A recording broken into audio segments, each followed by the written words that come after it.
আজকে আমি অনেক দূরে ৬০,০০০ কেজি ক্যাপাসিটি ব্রিজ স্কেল ও ট্রাক স্কেল সার্ভিসিং করতে আসছি। নতুন একটা রেডিমেড ওয়েট স্কেল পুরাতন এক ফাউন্ডেশনে আমি নতুনভাবে ইনস্টল করতেছি। দেখেন, এটা নতুন ব্রিজ স্কেলের পার্টস, লোড সেল। পুরাতন যে ফাউন্ডেশনটি আছে এটা অন্য একটা ব্রিজ স্কেল ছিল। এই স্কেলটি নষ্ট হওয়ার কারণে নতুন একটা রেডিমেড স্কেল আগের ফাউন্ডেশনে আমি ইনস্টল করতেছি। পুরাতন ফাউন্ডেশনের যে পিলারগুলো আছে, পিলারগুলো একটু মাপ 19-20 আছে, তাই আমি পিলারগুলো কেটে, দেখেন মিস্ত্রি কাজ করতেছে, পিলারগুলো কাটতে লাগাই দিয়েছি আমি। পিলারগুলো কাটে আমি এই নতুন ব্রিজ স্কেলটি ইনস্টল করব। একটা কীভাবে bridge scale ৬০,০০০ KG capacity scale install করতে হয় একটা ফাউন্ডেশনের মধ্যে, আমি সম্পূর্ণ ভিডিওর মাধ্যমে তুলে ধরলাম।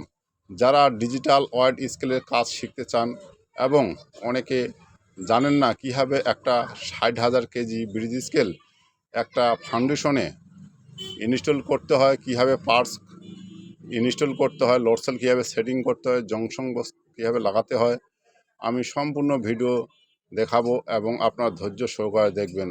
আরও অনেক ভিডিও আমি দিব A to Z, আপনারা অবশ্যই ধৈর্য সহকারে দেখবেন।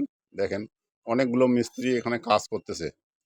আমি এই মিস্ত্রিগুলো কাজ দেখতেছি এবং এই মিস্ত্রির পিলার কাটা শেষ হয়ে গেলে তারপর স্কেলটি আমি লোড সেল ইনস্টল করব এবং কম্পিউটারের সফটওয়্যারে ইনস্টল করব।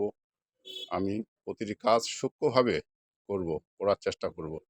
দেখেন, এই যে আমি স্কেলটি সেটিং করতে লাগাইছি, নাট টাইট দিচ্ছে। এগুলো নাট কিন্তু বিশাল বড় বড় নাট।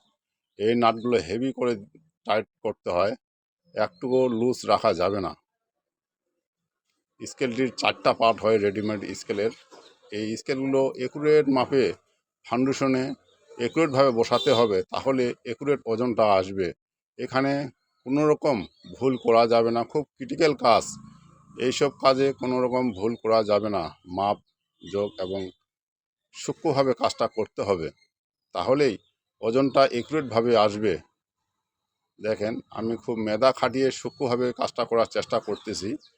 আমি কীভাবে ইনস্টল করব, ইনস্টল করার পরে একটা ব্রিজ স্কেলে ট্রাক লোড গাড়ি চড়াবো, লোড গাড়ি চড়ার পর উঠানোর পর আমি স্কেলটি ক্যালিব্রেশন করব। ক্যালিব্রেশন করার পর A to Z কাস্টমারকে বুঝিয়ে দিয়ে আমি সুন্দরভাবে কাজটা তাকে বুঝিয়ে দিয়ে চলে আসব। দেখেন, আমি কাজটা